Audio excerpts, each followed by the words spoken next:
easier to keep the heart clean than to clean it after it's been defiled.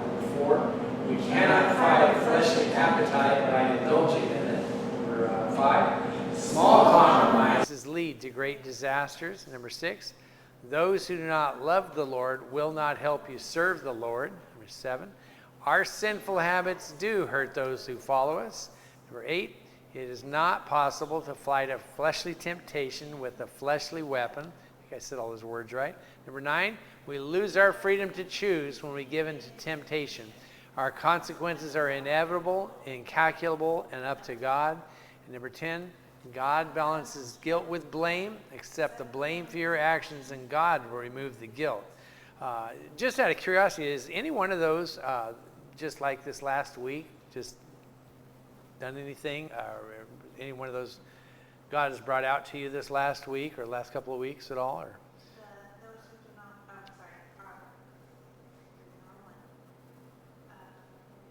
one about Paul, that those do not love the Lord. No, one about people following you. Our sinful habits do hurt those who follow us. Number 7? Yeah. Yes, that is... That's a really big one because, I used to think, what I do doesn't really matter and all this. And then when I started having kids, actually after I had kids, and they started getting older, then I really started seeing, oh my.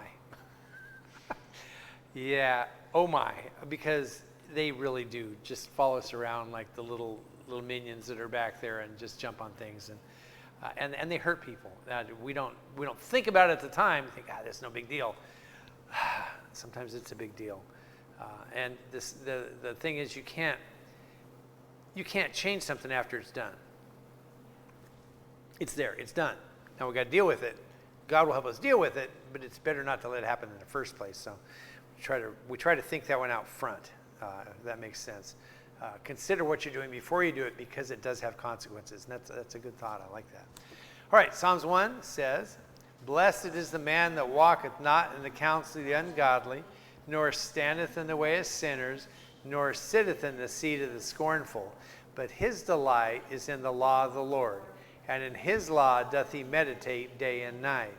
And he shall be like a tree planted by the rivers of water, that bringeth forth his fruit in his season. His leaf also shall not wither, and whatsoever he doeth shall prosper. The ungodly are not so, but are like the chaff which the wind driveth away. Therefore the ungodly shall not stand in the judgment, nor sinners in the congregation of the righteous. For the Lord knoweth the way of the righteous, but the way of the ungodly shall perish. Okay, well, I'm going to throw these up in the air and see which one lands. I got 3 different things that I just been thinking about doing. Ryan. It's Ryan. Yes. I'm not real sure. I think I'll just, this one's on top, so I think I'm going to do this. I have 3 of these that are kind of connected. This one here is Proverbs 7, 6 through 12. 7, 6 through 12. Now, Proverbs chapter 7 mostly is talking about the strange woman and the simple guy that, goes in and she lures him into the house and all this, and my husband's gone and this will be awesome. I've got everything prepared, and there's some really fascinating stuff in there. She forces him with her words, and he goes like to it like an ox to the slaughter and all that, where it seems like he has no control. But what struck me this morning is that first little verse, and I'm going to read a couple of them here. It says Proverbs 7:6. So 6 through 12, it says, for at the window of my house I looked through my casement, and beheld among the simple ones. I discerned the youth, a young man void of understanding, passing through the street near her corner. He went the way to her house in the twilight, in the evening, in the black and dark night. And behold, there met him a woman with the attire of a harlot, and subtle of heart. She's loud and stubborn. Her feet abide not in her house. Now she is without, now in the streets, and lieth in wait at every corner.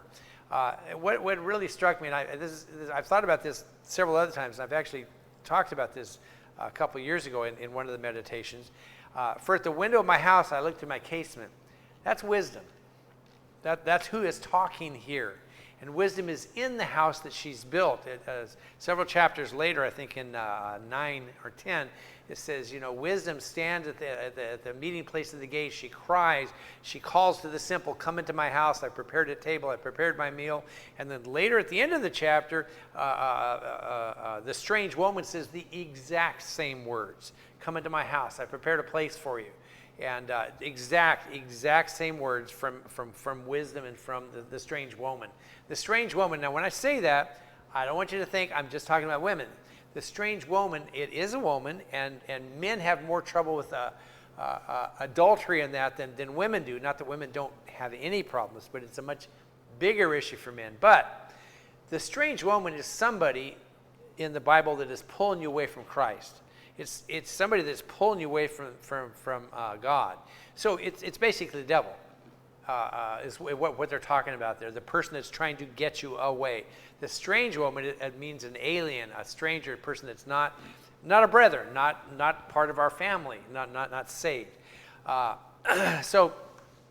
this is wisdom standing inside of her house, looking out the window and saying what she sees.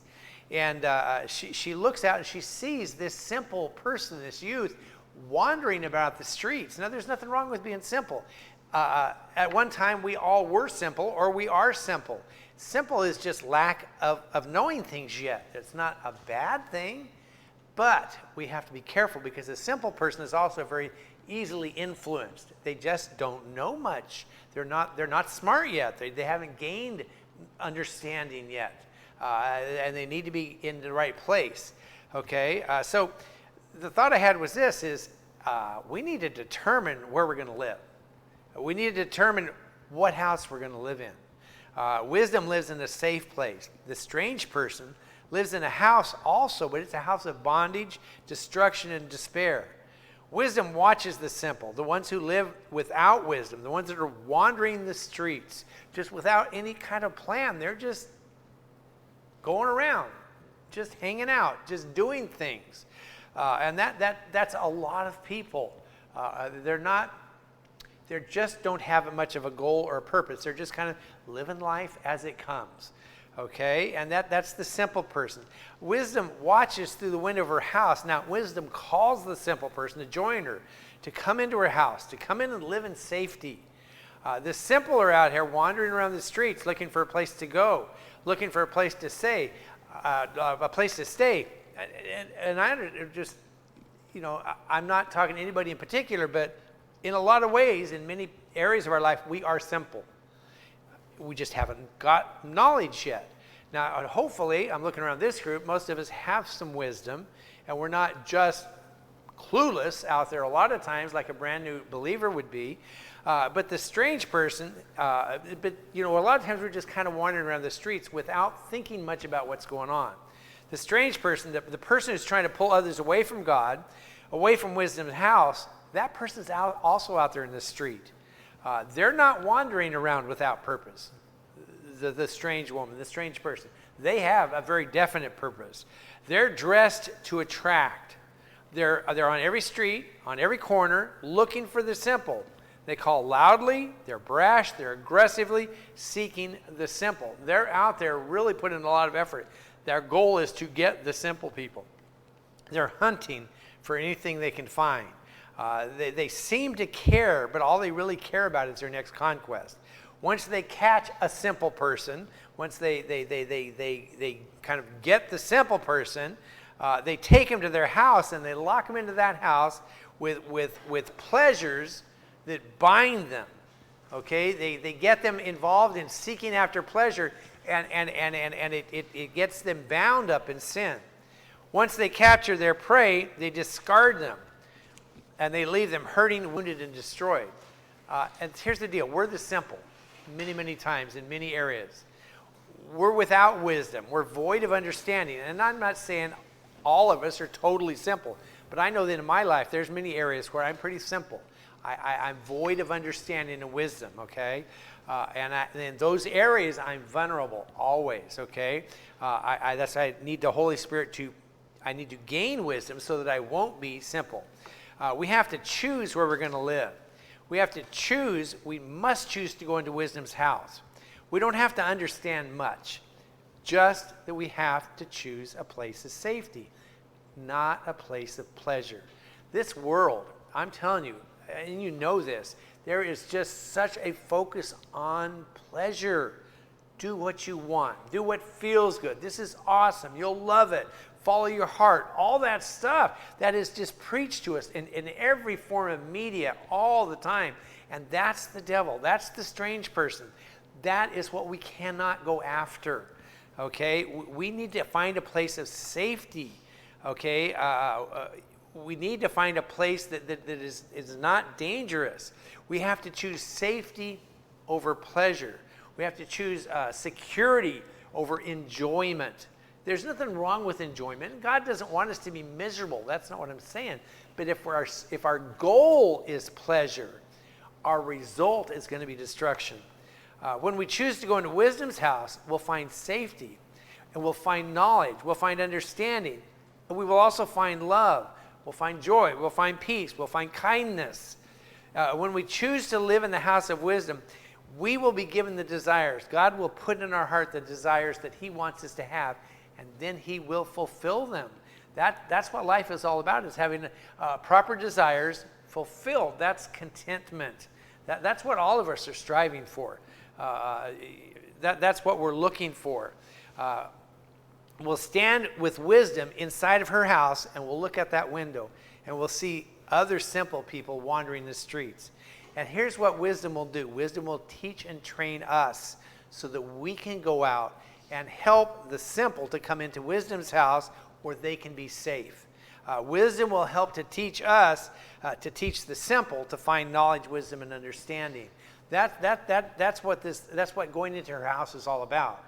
When we go in there, we don't just stay there.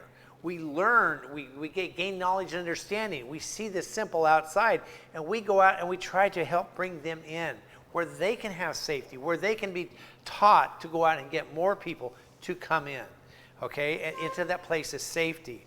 But here's the thing, we got to choose right now. I'm going to take this next, that thing over there looks really good. I'm going to do that, and then I'll go into the house of wisdom. That we can't live that way because we'll never get there. The longer we wander the streets, the more danger we're in. The strange person is out there. The devil is roaming the streets, seeking whom he can destroy. And watch this, he's not just laying in wait around the corner. He's hunting. Lions don't just kind of hang out and wait for the prey to come to them. They go hunt. And if we're out there, we're dangerous. If we stay out wandering the streets long enough, he's going to find us. It will happen. We will be caught. We'll end up in the house of bondage and destruction and despair. We have to choose wisdom now in every area of our life. It's a daily kind of choosing. Now, number one, there's a time and place in my life where I said, I'm going to follow the Lord. I purpose in my heart. I'm going to do it. And I've tried to stay with that. But every day I kind of have to reaffirm that too, because the call is always out there. Hey, try this. This will be really good.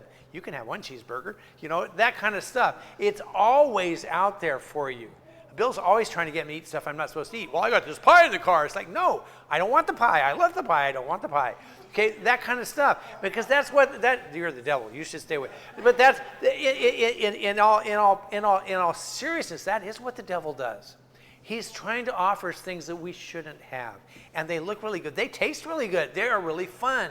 And is there anything wrong with the pie? No. But it's an appetite. It meets an appetite in my life that takes me places I shouldn't go. And there's nothing wrong with a pie. There's seriously not. But I know the things that I need to avoid. Okay, so we have to choose, and we've got to do it now. We've got to just kind of determine every moment, I'm going to choose wisdom. And the house of wisdom isn't as flashy or as attractive or as alluring as the house of the devil, but it's safe. And when you go into the house of the devil, once you go inside, it doesn't look like on the inside what it looks like on the outside. It's a false front building, and it's not the same on the inside. I think the house of wisdom looks very solid, but it's not like, oh, you look at that and it's like, oh, that's so attractive. It looks nice, it looks good, But once you get inside, it just gets better and better. Once you get into the devil's house, it just gets worse and worse. And if I can, the great theologian who is at the Eagles, I think Hotel California, right? You can check out, but you can't ever leave. And that, I'm not, but those words are so true, because you get into situations where like it's hard to get out. It's rough. It's really, God will help us, but it's really hard sometimes. It's better not to go there in the first place. So Proverbs 9, 1 through 6. Wisdom has builded her house. She's hewn out her 7 pillars. She has killed her beast. She's mingled her wine. She has also furnished her table. She has set forth her maidens. She crieth upon the high places of the city. Whoso is simple, let him turn in hither. As for him that wanteth understanding, she saith to him, Come, eat of my bread, drink of the wine which I have mingled. Forsake the foolish and live. Go in the way of understanding. Wisdom is always calling to us. Wisdom is always, the door is open. We have to make that choice. We have to choose what we're going to do. Life is always choices. And we need to look at those choices. We need to say, we were just talking about that before. We need to understand that our choices do matter. They hurt other people and they hurt us. Or they benefit other people and they benefit us. When we need to look at a choice, we need to premeditate our choices. We need to choose in advance the things that we're going to do and the things that we're not going to do. Because if we just wandering is dangerous. Wandering is when you get lost. You don't seek out, start to get lost. When I lived in Colorado, all the time we would hear about people that had wandered off. They're up in the mountains, and especially people from places like this, where there just isn't much wilderness around here. I mean, you don't have to go far before you're in somebody's backyard. There's a couple of places, but up in the Colorado mountains, you can wander for weeks and never see anything. And we would read about somebody that, a young person that had wandered off, and there's this massive search effort trying to find them. And how do you find them? You never know where they're going to go. You don't know what they're doing. And so this thing of wandering is dangerous. It can be very dangerous. We should not be wandering. We should be walking. We should ponder our steps. We should think about where we're going. And it sounds like, how boring is that?